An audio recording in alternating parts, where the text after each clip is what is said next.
Your first challenge in any game of Evercore Heroes will be to take down basic objectives. But this game can be cruel. Success is far from guaranteed. So I'm going to tell you how to consistently defeat all of the basic objectives currently in the game, so you can make it to those lum rushes with plenty of gold and time to spare. Quickly before we get into how to defeat each objective, and no, this isn't me jumping in to ask you to like or subscribe for all the useful content I'm making. Now you mention it, maybe you should do that. Anyway, what I wanted to go over was the rewards for each of those objectives. Sadly, it is colour based, which makes the colourblindness in me scream, but they are relatively well contrasted. If you look at your minimap, you will see these smaller circles. These are what I'm calling the basic objectives, in 4 different colours. Forgive me if I get these colours wrong, but just follow the arrows on the screen if you're unsure. The blue circles are disruptive. Completing these will send monsters to attack your enemy's bases. The yellow ones are gold and will, give you gold when you complete them. The red ones are power and will reward you with shards, the things you normally end up purchasing for gold. And finally, the greyish ones are loom and will grant your base additional health. Okay, so now we know why you are taking each of these out, and of course, while you complete them, you're gaining experience and power, etc. Let's go over how to actually defeat each of these objectives. The battle horn looks like, it looks like a giant horn, both on the minimap and the objective itself. Right-click and channel it to summon a horde of enemies. You now have a set period of time to kill as many of these enemies as you can. The more enemies you kill, the bigger reward you'll get. There are a couple of things to watch out for as you complete the battle horn.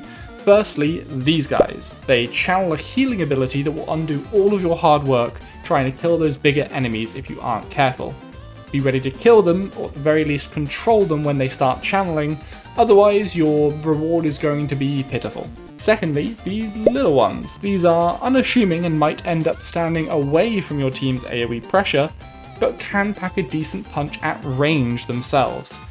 Make sure to clean these up before they start slowing you down, even if it means heading away from the pack and taking some of these out. Next up is the Gauntlets. This is a big circle that has 4 glowing segments, one for each person stood inside of it.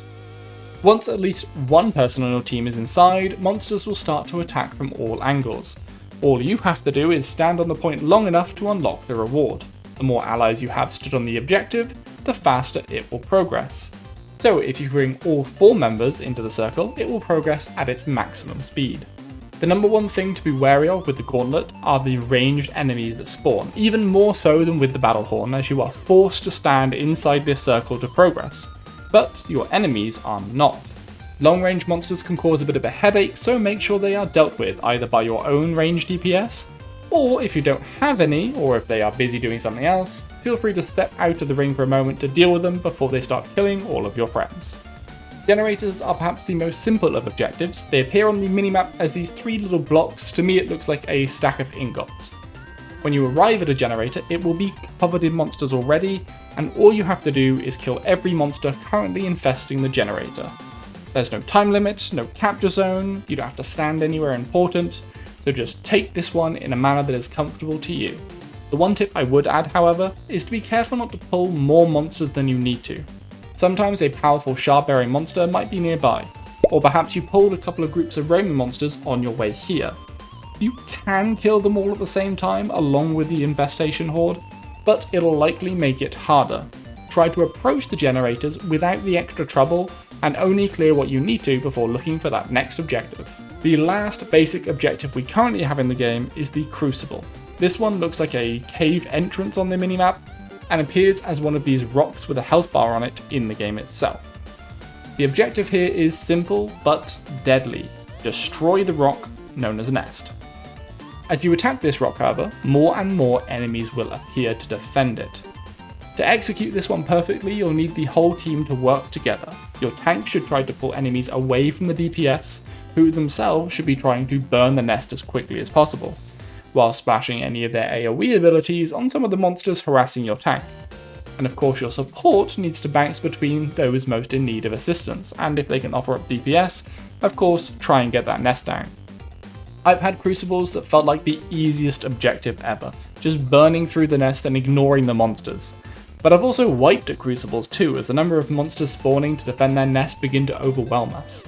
Make sure your team knows their job before going in, and you should be grand. And that is how you complete each of the basic objectives in Evercore Heroes.